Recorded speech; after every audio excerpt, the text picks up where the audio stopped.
छोटे से गांव में एक गरीब परिवार रहा करता था। उस परिवार में रुद्रा नाम का लड़का अपने माता पिता और अपनी छोटी बहन मायरा के साथ रहा करता था। एक दिन रुद्रा का पिता रुद्रा की माँ से कहता है, सुनो अब मैं काम पे जा रहा हूँ तो तुम बच्चों का अच्छे से ख्याल रखना।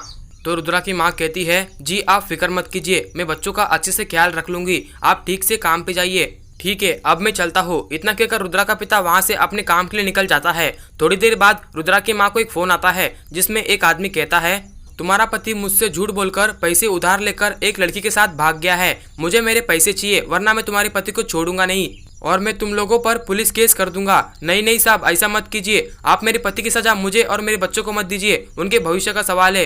तो वो आदमी कहता है, हाँ हाँ मुझे पता है तुम्हारे छोटे छोटे बच्चे हैं इसलिए मैंने अभी तक पुलिस कंप्लेंट नहीं की है, वरना मैं तुम्हारे पति पे और तुम पे पुलिस कंप्लेंट कर देता। और मुझे कुछ नहीं पता, तुम तुम्हारे पति को ढूंढो और मेरे पैसे वापस ला कर दो वरना मैं तुम पे पुलिस कंप्लेंट कर ही दूंगा।